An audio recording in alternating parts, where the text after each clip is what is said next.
하나님의 말씀 에베소서 3장 14절부터 21절 말씀을 함께 보겠습니다. 그러므로 나는 아버지께 무릎을 꿇고 빕니다.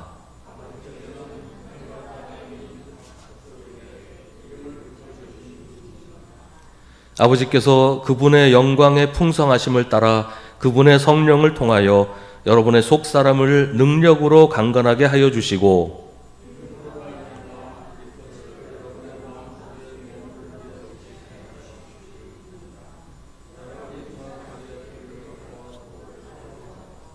모든 성도와 함께 여러분이 그리스도의 사랑의 너비와 길이와 높이와 깊이가 어떠한지를 깨달을 수 있게 되고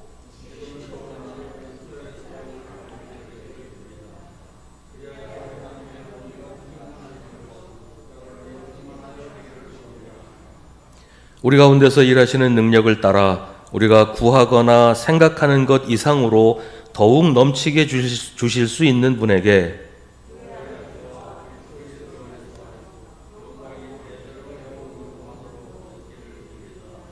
아멘.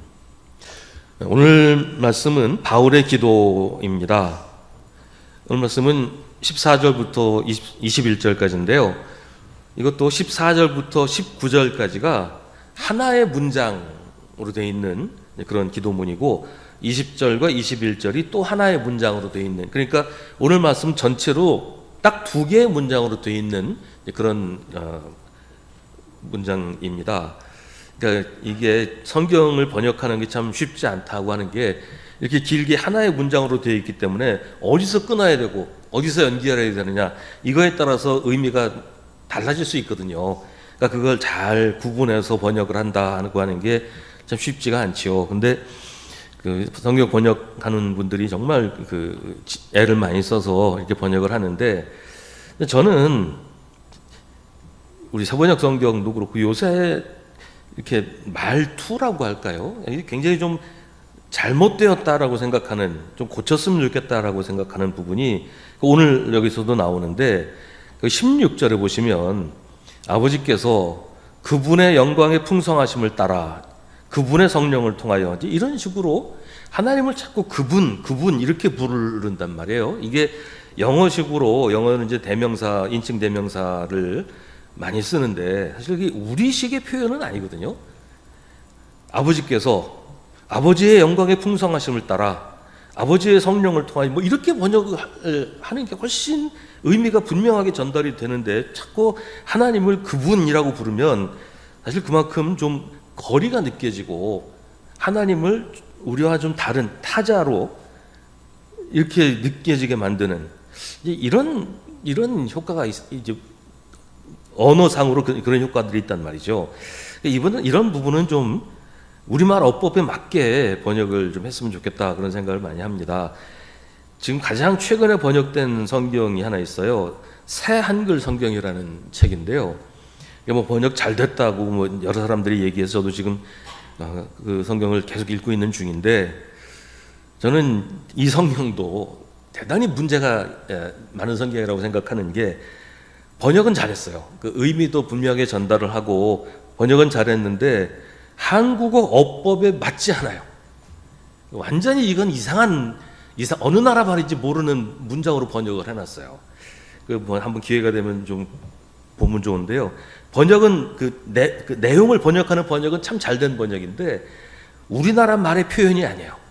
그러니까 문장 자체가 뒤죽박죽이 돼가지고 이건 정말 이거 다시 번역해야 되겠다 싶을 정도로 그러니까 번역이 참 쉽지 않지만 그러나 기왕 번역을 하려면 우리나라 사람이 읽고 한국말을 읽듯이 읽도록 번역을 해야지 마치 외국어 읽는 것처럼 읽도록 번역을 해놓으면 그게 무슨 의미가 있나 그런 생각을 많이 하는데 이건 뭐 오늘 내용하고는 상관없는 얘기고 바울이 이제 기도문을 기록하면서 나는 아버지께 무릎을 꿇고 빕니다 이렇게 얘기합니다. 근데 이 무릎을 꿇고 기도하는 게 우리한테는 익숙해요. 저도 뭐 어렸을 때 항상 무릎 꿇고 손 모으고 두 손 모으고 눈 감고 이제 이렇게 기도하면서 자라온 세대라서 무릎 꿇고 기도하는 게 우리한테는 익숙하지만 유대인들한테는 이게 익숙한 그런 모습이 아니라고 해요. 유대인들은 기도할 때 서서 기도를 했어요. 성경에도 그런 얘기 많이 나오죠. 서서 기도하는 장면들이 많이 나오잖아요. 유대인들은 서서 기도하지 무릎 꿇고 기도하지 않기 때문에 이 바울이 무릎 꿇고 기도한다라고 하는 이 표현이 익숙한 표현은 아니라는 거죠. 유대인들이 무릎을 꿇는 경우는 이제 왕 앞에서나 이런 상황에서는 무릎을 꿇지, 하나님께 기도할 때는 되게 이제 일어서서 두 손을 높이 들고 그렇게 기도를 했단 말이죠. 근데 지금 바울이 아버지께 무릎을 꿇고 기도한다라고 얘기하는 것은 그만큼 간절하게, 마치 왕에게 탄원하는 것처럼 간절하게 기도하는 그런 모습을 표현하고 있는 것이라고 하는 겁니다. 13절은 13절이 아니죠. 15절이죠. 15절은 아버지께서 하늘과 땅에 있는 각 족속에게 이름을 붙여주셨다고 말합니다. 이름을 붙이는 일은 아버지가 하지요. 대개 이제 그 가정에서 제일 가장의 위치에 있는 할아버지가 계시면 이제 할아버지가 하는 경우도 많고, 근데 대개는 이제 아버지가 자식의 이름을 붙이는데, 그러니까 한 아버지가 이름을 붙인 사람은 한 아버지에게서 태어난 형제 자매들인 거지요. 지금 바울은 주로 이방인으로서 기독교인이 되는 사람들에게 에베소서를 전하고 있습니다. 유대인들은 자기들만 하나님의 백성이라고 우기지만 유대인만이 아니라 이방인도 모두 하나님이 이름을 붙여주신 하나님의 자녀이고, 그렇기 때문에 유대인이나 이방인이나 모두 한 아버지에게서 태어난 형제여 자매라고 지금 바울이 이야기를 하고 있는 것입니다. 하나님이 이름을 붙여주셨다는 것은 그냥 이름을 지어주었다, 사람을 구분하기 위해서, 형과 동생을 구분하기 위해서 형의 이름은 뭐고 동생의 이름은 뭐고 그렇게 이름을 붙여주었다는 것 이상의 의미를 가집니다. 성경에서 이름을 붙여준다는 말은 그가 존재하게 한다, 그런 의미가 있어요. 그의 성격, 그의 특징을 규정하는 것이고 그의 존재를 규정하는, 그러니까 이름을 붙여준 사람이 그 이름을 받은 그 사람의 삶을 주관한다, 그런 의미가 있어요. 그래서 성경에서 하나님께서 누군가의 이름을 붙여주시는 얘기들이 많이 나오잖아요. 이렇게 하나님께서 그 사람의 삶을 주관하신다, 그런 의미가 있다는 것이죠. 야곱이 처음에는 이제 야곱이었는데 나중에 하나님께서 그의 이름을 이스라엘이라고 바꿔주시잖아요. 그것도 그 삶을 바꾸신다, 그의 삶을 하나님께서 주관하신다, 그런 의미가 있는데, 그러니까 하나님이 이름을 붙여주셨다고 하는 것은 하나님이 그를 지으시고 그를 이끄시며 그를 통치하신다, 이런 의미를 가지고 있습니다. 창세기 2장 19절은 주 하나님이 들의 모든 짐승과 공중의 모든 새를 흙으로 빚어서 만드시고 그 사람에게로 이끌고 오셔서 그 사람이 그것들을 무엇이라고 하는지를 보셨다. 그 사람이 살아있는 동물 하나하나를 이루는 것이 그대로 동물들의 이름이 되었다, 이렇게 기록을 하고 있어요. 그보다 앞서서 창세기 1장 28절에서는 하나님께서 사람에게 생육하고 번성하여 땅에 충만하여라, 땅을 정복하여라, 바다의 고기와 공중의 새와 땅 위에서 살아 움직이는 모든 생물을 다스리라 라고 이제 복을 주시면서 명령을 하십니다. 그러니까 사람이 동물의 이름을 붙여주었다는 것은 그 동물들을 사람이 다스린다, 그 동물들에 대해서 사람이 주권을 가지고 있다, 그런 의미가 있다는 것입니다. 그러니까 유대인도 이방인도 모두 하나님께서 이름을 붙여주셨으니까 유대인이나 이방인이나 모두 하나님께서 그들의 주권자이시고, 유대인이건 이방인이건 하나님 앞에서는 전혀 다를 바가 없다라는 의미라는 것이죠. 하나님께서 유대인만 지으시고 유대인에게만 하나님이신 것이 아니라 이방인도 지으셨고 이방인에게도 이름을 붙여주셨고 이방인에게도 동일하신 하나님이시다라는 이야기를 지금 바울이 하고 있는 것입니다. 16절은 아버지께서 아버지의 영광의 풍성하심을 따라 우리 속사람을 강건하게 하시기를 기도하고 있습니다. 아버지의 영광이란 하나님의 능력을 말해요. 하나님의 영광이라는 말은 하나님의 속성의 총합을 말합니다. 하나님의 능력, 하나님의 성품, 하나님의 위엄, 이런 하나님에 대한 모든 것이 바로 하나님의 영광입니다.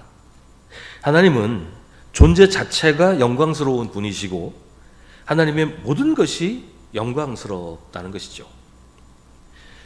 하나님의 영광은 풍성합니다. 여기서 풍성하다는 말은 가득 차 있는 상태를 말해요. 예를 들면 뭐 창고에 곡식이 풍성하게 찼다, 뭐 이런 것이죠. 하나님의 영광은 온 우주에 가득 차 있습니다. 부족하거나 결핍된 것이 없습니다. 풍성하다는 것 역시 하나님의 영광입니다. 만유재신론이라는 신학이 있어요. 우리가 이거 만유신론, 이거 착각하기 쉬운데 만유재신론과 만유신론은 전혀 다른 신학이에요. 만유신론이라고 하는 것은 이제 뭐 신학도 아니지만 만유신론은 세상 모든 만물이 신이라고 말하는 거예요. 나무도 풀도 풀잎에 맺힌 이슬도 모두 신이라는 겁니다. 그러니까 그런 것들을 소중하게 여기고 그런 것들을 숭배하고 그렇게 되는 게 만유신론이에요. 이게 자연신학으로 이어지고 뭐 토테미즘, 애니미즘 이런 것들로 이어지는 것인데 나무에도 절하고 바위한테도 제물을 바치고 이게 이제 무속신앙으로 이어지는 게 자연신론입니다. 근데 이와는 달리 최근에 나온 신학 가운데 만유재신론이라는 게 있어요. 이건 뭐냐면 세상 모든 것에서 하나님의 손길을 발견할 수 있다는 거예요.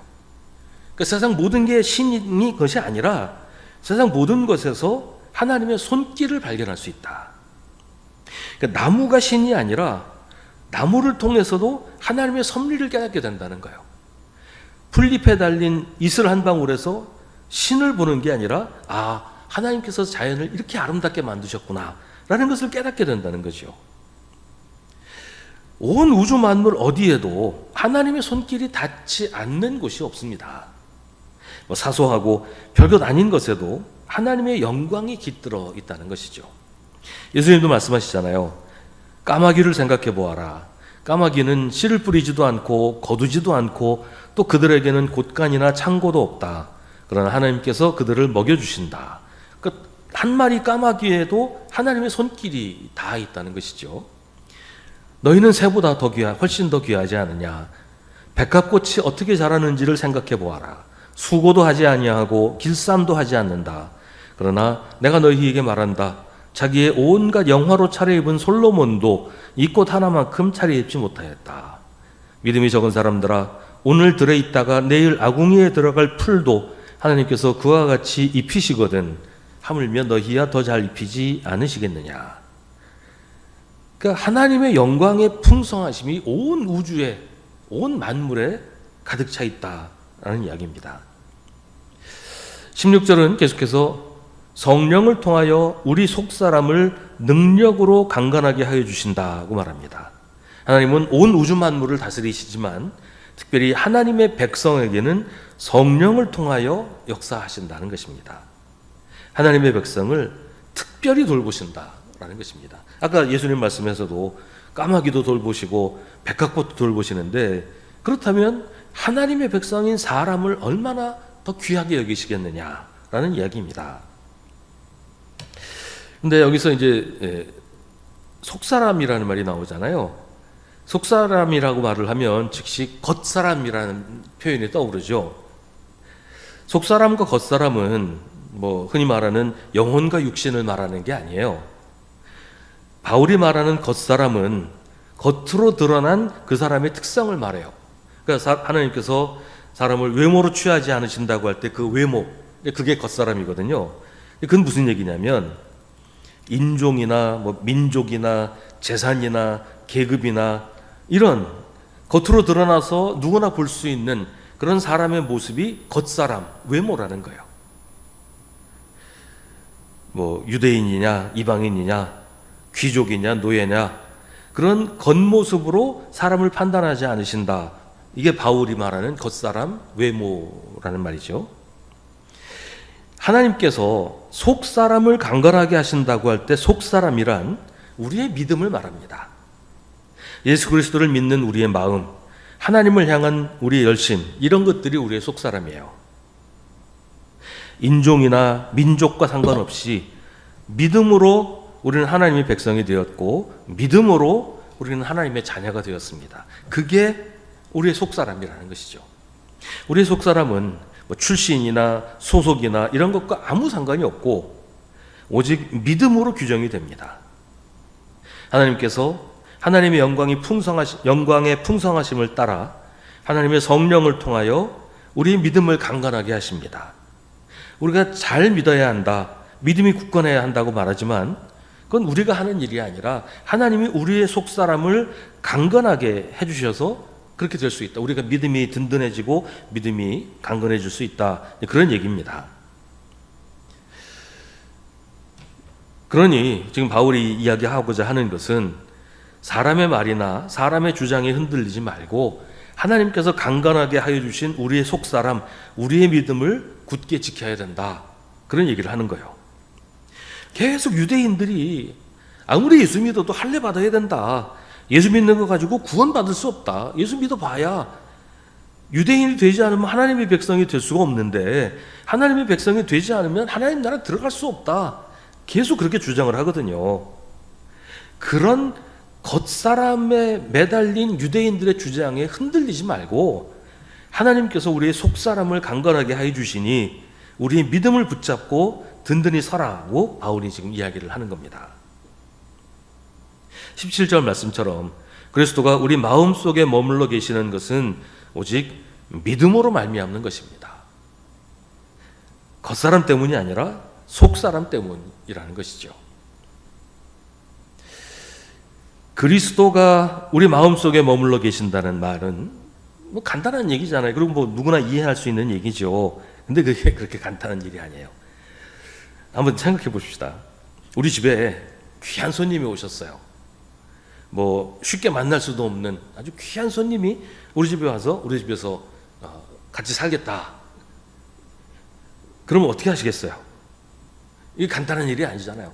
우선 집안 청소부터 해야죠. 쓰레기 다 버리고 방 청소 깨끗하게 하고 손님이 그 귀한 분이 머물러 살 방 도배도 새로 하고 그러지 않겠어요?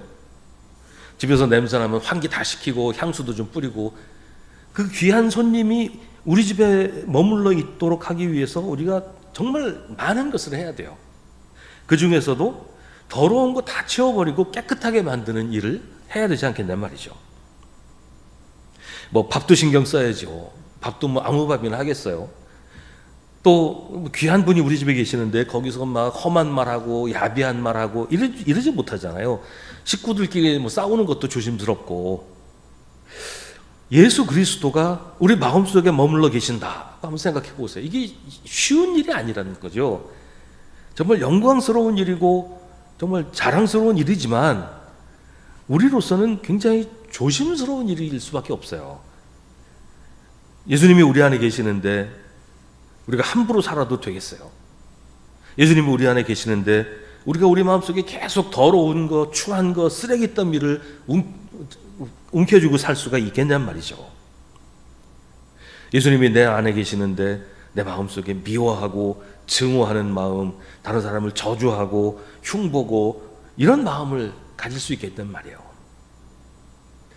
마음도 생각도 거룩해야 되고 말도 행실도 조심해야 되지 않겠어요? 그 예수 믿는다는 게 그런 겁니다. 예수 믿는다는 게 그냥 나 예수 믿어, 나 교회 다녀 이게 다가 아니라는 거예요. 내 안에 예수님이 계시니까 내 안에 계신 예수님을 섬기고 또 예수님 때문에 내 삶이 변화되고 그게 예수 믿는 것이다. 그런 얘기입니다. 예수 믿는 사람이 세상에서 조롱당하고 손가락질 당하는 건 그 사람이 당하는 게 아니에요. 그 안에 계신 예수님이 당하는 것이죠.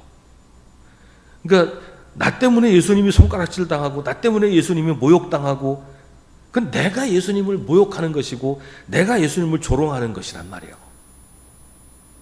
우리의 잘못된 말과 잘못된 행실 때문에 사람들이 예수님을 욕하는 것은 내가 예수님을 욕하는 것과 다를 게 없어요. 바울은 이제 더 이상 유대인이냐 이방인이냐를 따지지 말고 이제는 모두 같은 그리스도인으로 모든 같은 하나님의 백성이요 하나님의 자녀로 살아야 한다고 말합니다. 그리고 17절 하반절부터 우리가 어떻게 살아야 하는지를 말해줍니다. 여러분이 사랑 속에 뿌리를 받고 털을 잡아서 살아야 된다. 우리가 사랑이신 하나님, 사랑이신 예수 그리스도 안에 뿌리를 받고 털을 잡고 살아야 한다는 말이죠. 뿌리를 받고 털을 잡는다는 말은 우리의 삶의 근본과 기초가 하나님의 사랑이어야 한다는 것입니다. 바울은 이 천막 짓는 기술자였어요. 천막은 지금 뭐 텐트, 야영 가고 여행 가고 그럴 때 쓰는 텐트가 아니고 바울 시대의 텐트는 어느 정도는 이제 거주지의 개념이 있는 거예요. 그래서 거기 이제 살기 위해서 텐트를 칠 터가 있어야죠. 그 터에다가 텐트를 치니까.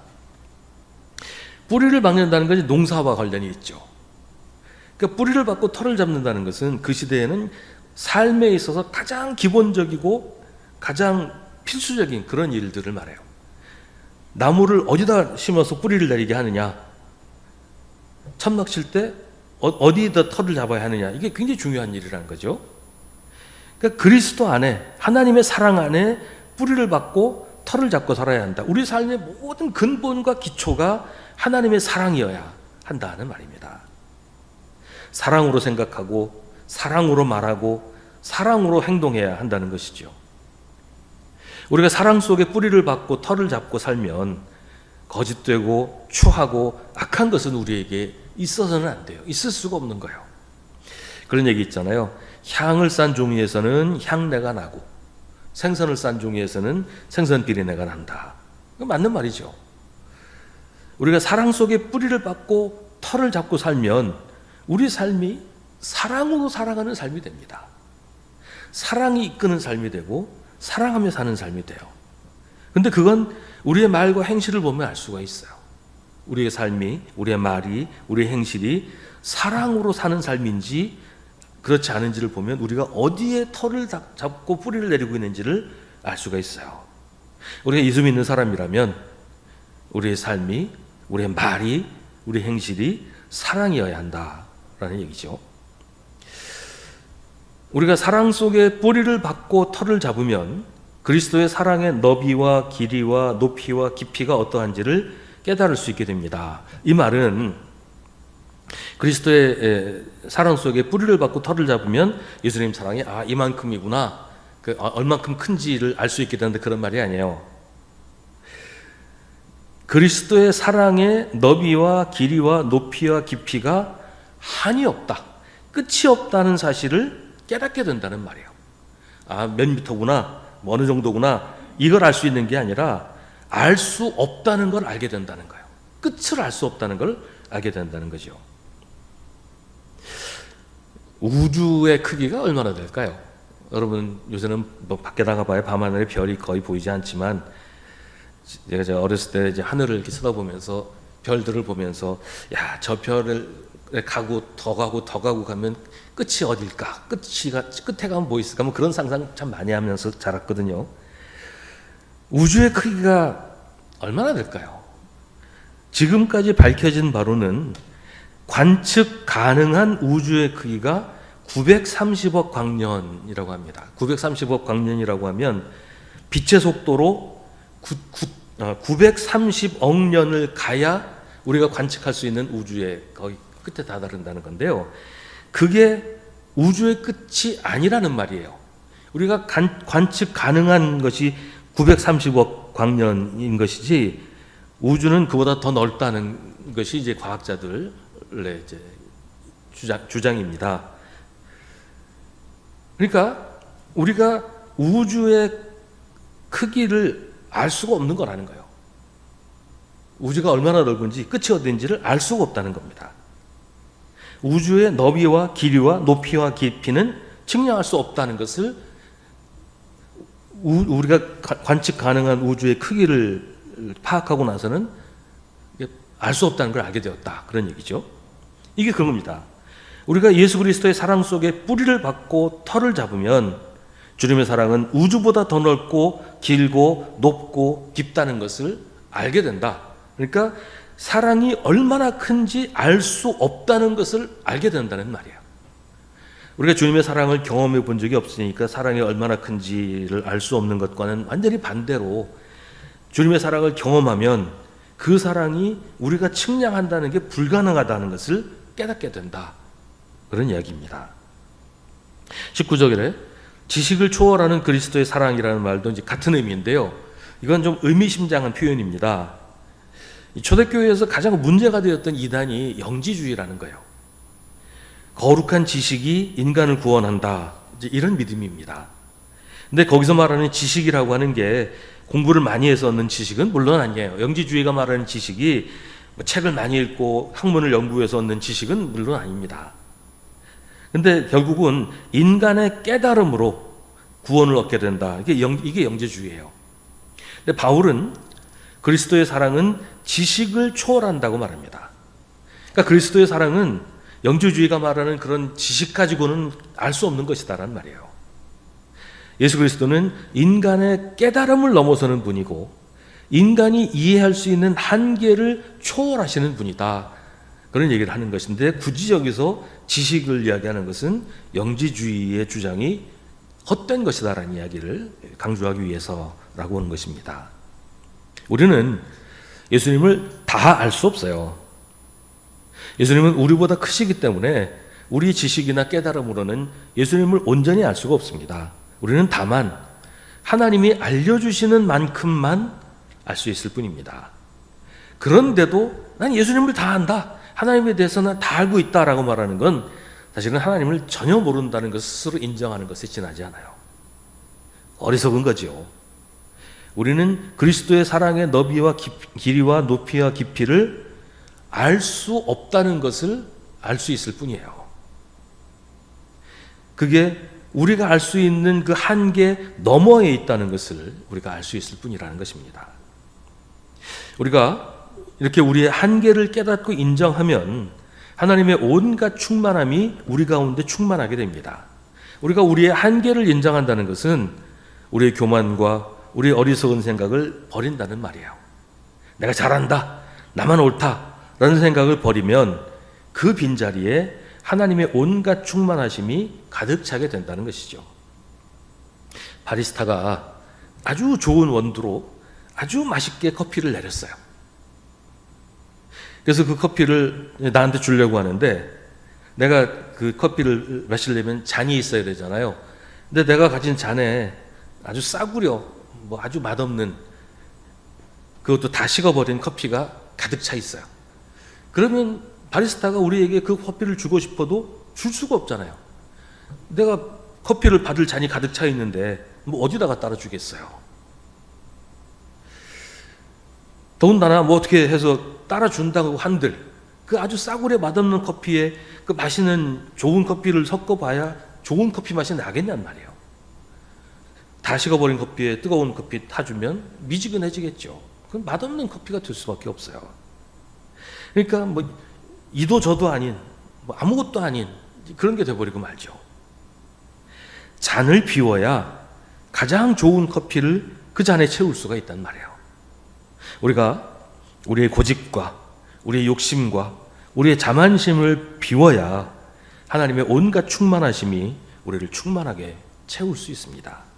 나만 옳다, 내가 다 안다 이런 생각을 버려야 하나님의 충만하심을 경험할 수 있습니다. 바울은 우리가 그렇게 되기를 하나님께 기도하고 있습니다. 14절부터 19절까지가 이제 하나의 문장으로 된 기도문이고요. 20절부터 21절이 또 하나의 문장으로 된 기도문입니다. 하나님은 우리가 구하거나 생각하는 것 이상으로 더욱 넘치게 주실 수 있는 분입니다. 어떤 분들은 기도할 때 구체적으로 해야 된다고 말씀하시는 분이 있어요. 예를 들면 젊은 사람들이 배우자를 구하는 기도할 때 키는 몇 센치에 직장은 어느 직장이고 월급은 얼마고 이런 거 아주 구체적으로 기도해야 된다 이렇게 이제 말씀하시는 분이 있는데 바울은 그게 어리석다고 얘기를 하는 거예요. 그건 인간적인 욕심을 구하는 것일 뿐이고 하나님은 우리가 구하거나 생각하는 것 이상으로 더욱 넘치게 주실 수 있는 분이기 때문에 우리는 다만 하나님이 가장 좋은 것으로 주실 줄 믿고 기도할 뿐이라는 것이죠. 아까 싸구려 커피 가득 채워서 이거 주세요. 그러면 무슨 필요가 있어요? 바리스타가 정말 좋은 커피를 준비하고 있는데 내 잔을 비우고 그걸 받아야죠. 내 생각에 이거 좋아요. 하나님 이런 사람 주세요. 이거 하게 해주세요. 그럴 것이 아니라 하나님에게 맡기는 거예요. 하나님이 나에게 가장 좋은 것으로 주실 줄 믿고 기도하는 것이죠. 하나님이 주시는 것이 나에게 가장 좋은 것이라는 믿음으로 받아야 한다는 것입니다. 불평하고 불만스러워하지 말고 감사하고 기쁘게 받아야 하는 것은 하나님이 주시는 것이야말로 우리가 구해야 할 것, 우리에게 가장 좋은 것이기 때문입니다. 우리는 자꾸 하나님을 제한하려고 해요. 하나님한테 이거 해주세요, 저거 해주세요 라고 얘기한 거, 하나님을 그 테두리 안에, 우리가 상상하고 우리가 생각하는 테두리 안에 가두려고 하는 일이죠. 하나님한테 한계를 짓는 일이에요. 뭐 하나님을 포박한다 이렇게도 표현할 수가 있어요. 헛되고 무의미한 것을 구하면서 그게 가장 좋으니까 그거 주세요 라고 하는 건 어리석은 일이잖아요. 우리는 다만 하나님이 주시는 것을 감사함으로 기쁘게 받으면 됩니다. 하나님은 모든 일이 서로 협력해서 선을 이루게 하시는 분입니다. 이 바울의 기도로 에베소서의 전반부가 마감이 됩니다. 4장부터는 좀 더 구체적으로 교회란 어떤 것이고 교회는 무엇을 해야 하는지, 그리스도인으로 교회를 어떻게 섬기고 세상을 어떻게 살아야 하는지를 설명합니다.